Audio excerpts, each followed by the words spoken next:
السلام علیکم۔ عربی سیکھنے کی سفر میں آپ کا خوش آمدید۔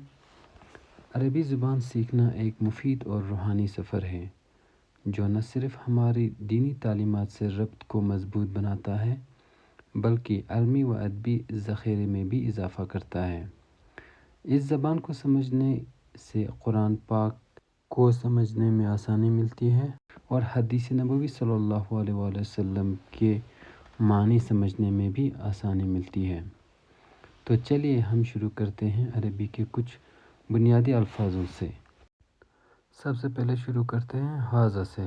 ھذا کا مطلب ہے دس یعنی کہ یہ، اور ذالک کا مطلب ہے دیٹ یعنی کہ وہ۔ ھذا اور ذالک دونوں ہی میل کے لیے استعمال ہوتا ہے یعنی کہ ھذا اور ذالک دونوں مذکر ہے۔ اسی طرح فیمیل کے لیے یا مؤنث کے لیے ھذا کی جگہ ھذہ یوز ہوتی ہے اور ذالک کی جگہ تلک یوز ہوتی ہے۔ ھذہ کا مطلب دس یعنی کہ یہ، تلک کی مطلب ہے دیٹ یعنی کہ وہ۔ ابھی تک جو ہم بحث کر رہے تھے وہ سب ڈیمونسٹریٹو پرونون ہیں یعنی کہ اردو میں اسے اسم اشارہ بولا جاتا ہے۔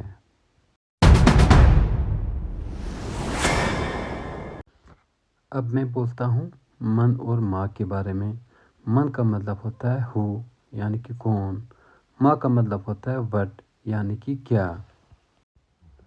من اور ما کو انٹروگیٹو پارٹیسپل کہا جاتا ہے یعنی اردو میں اسے اسم استفہام کہا جاتا ہے۔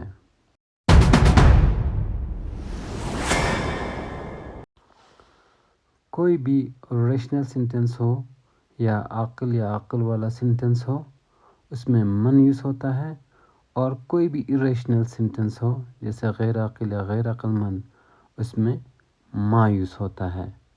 ان کے بارے میں تفصیلاً اور بحث کریں گے انشاءاللہ آگے ویڈیوز میں۔ ابھی فی الحال کے لیے اتنا ہی۔ عربی میں ہر لفظ کا مطلب ہوتا ہے اس اور ہے یا ہیں۔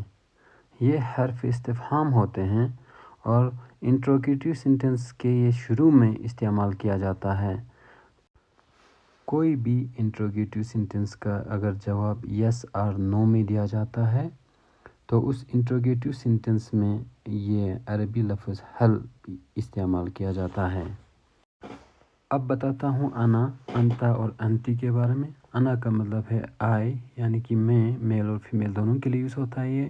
انتا کا مطلب ہوتا ہے یو، تو اور آپ، یہ میل کے لیے یوز ہوتا ہے۔ انتی کا مطلب ہوتا ہے یو یعنی کہ تو اور آپ، یعنی کہ یہ فیمیل کے لیے یوز ہوتی ہے۔ یہ تینوں پرونون ہوتے ہیں اور اسے اردو میں ضمیر کہا جاتا ہے۔ اب بتاتا ہوں ال کے بارے میں۔ ال کا مطلب ہوتا ہے یعنی کہ یہ ڈیفینٹ آرٹیکل ہوتا ہے اور یہ انڈیفینٹ ناؤن کو ڈیفینٹ ناؤن میں چینج کرتا ہے، یعنی کہ انڈیفینٹ ناؤن بولتے ہیں نکرہ اسم کو، نکرہ اسم کو یہ معرفہ اسم میں چینج کرتے ہیں۔ جیسے کہ اگر کتاب ہے، کتابن ہے، کتابن کا مطلب ہوتا ہے اے بک، ایک کتاب، تو اگر ال لگائیں اس پہ الکتاب ہو جاتا ہے، مینز دی بک۔ اسی طرح عربی میں فی کا مطلب ہوتا ہے ان یعنی کہ میں، الا کا مطلب ہوتا ہے آن، پر، الا کا مطلب ہوتا ہے اپ ٹو یا تک، منا کا مطلب ہوتا ہے فرام یا سے، لی کا مطلب ہوتا ہے فار کے لیے، دیز آر حرف جر، انہیں حرف جر کہا جاتا ہے۔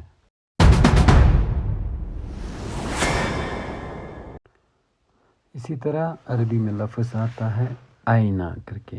آئینہ کا مطلب ہے کہاں یعنی کہ ویئر، اور کیفا، کیفا کا مطلب ہے کیسا یعنی کہ ہاؤ۔